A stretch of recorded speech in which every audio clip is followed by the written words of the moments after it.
When I think about my recording career, what really blows my mind is how some very small encounters turn into extremely important events many years later.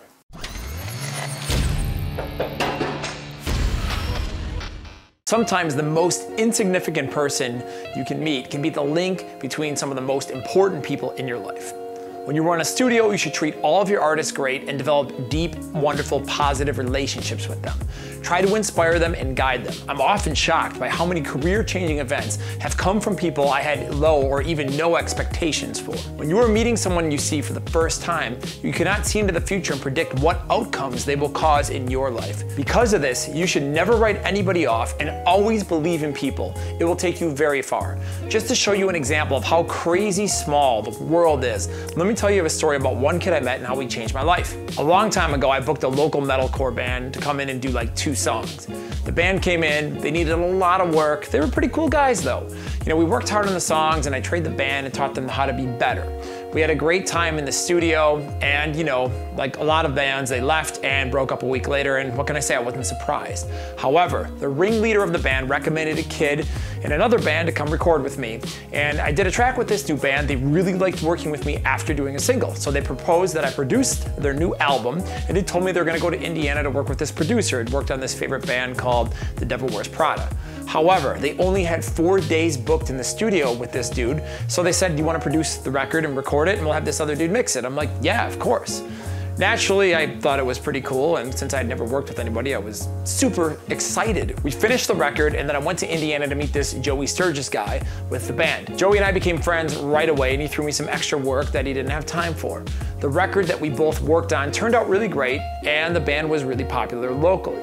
I got a lot of referrals from that band, and I still work with some of the guys from that band in many different ways today. In fact, if you fast forward 10 years, one of the kids in that band got me the gig with the artist who gave me my first #1 single that I mixed, Miyavi.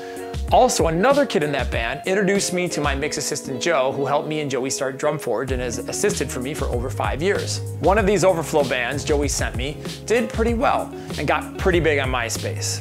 So I did the record, they got signed. A fan of that band heard that record and thought it ruled. So he came up to do a solo record with me and eventually 5 more after that. On the second record, he brought in a new drummer named Steve, and Steve was incredible. We did many projects together under several different band names. In the meantime, these 2 artists brought me tons of business from Chicago, and now I was regularly recording bands from out of state. A few years went by and I hadn't talked to Joey in some time, but he had done incredibly well with his career. So he hit me up about collaborating on some ideas and cool things he wanted to do. I had just started what was about to become Drumforge at that time, so we began talking about it, and I had just finished recording the shells. Joey flew out to come do the cymbal pack with the product because he was interested in what we were working on. The day before the session, my drummer was unavailable, so I had to call Steve in a pinch. So Steve drove up from Chicago and performed the cymbal pack flawlessly. Now he's drummed on everything Drumforge does and has traveled around the country with us, recording in many top studios. We turned that little drum project into Drumforge and officially started moving ahead with it as a legitimate company after that. It's a pretty small world, isn't it? Okay, so more time went by, and Joey and I had been talking about recording for a long time on the phone. We've nerded out every day. Then he just said, hey, we should start recording these conversations and maybe put out a podcast since we talk about it so much. He knew this dude Eyal, who was already familiar with podcasting and was pretty cool and like-minded, so he introed me. Well, what can I say? The rest is history, as now I'm here telling you our story on this video. You and I know each other because of some random kid in a local Milwaukee metal band that existed for only a month decided to come in, record 2 songs with me back in 2007. Had I not met that kid, probably wouldn't be any URM or Drumforge.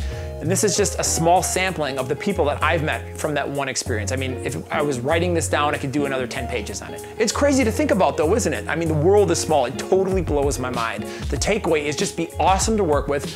You never know who, what, and where a relationship can lead. In the movie Prometheus, there's a great quote, big things have little beginnings. I probably owe that kid a beer, and he probably doesn't even realize what an impact he's made on my life or the entire URM community. It's pretty crazy. Some of the biggest things come from unexpected places. If you go out and attack every single day with that mentality, you'll be surprised at the results. Okay, questions and actions. Leave your answers in the comments so we can learn from them as a community. Number 1, who is one person you've met in your life that has led to all sorts of unexpected opportunities? Number 2, what strategies can you use to get more involved and personal with your clientele? Number 3, what are you doing right now to meet new contacts?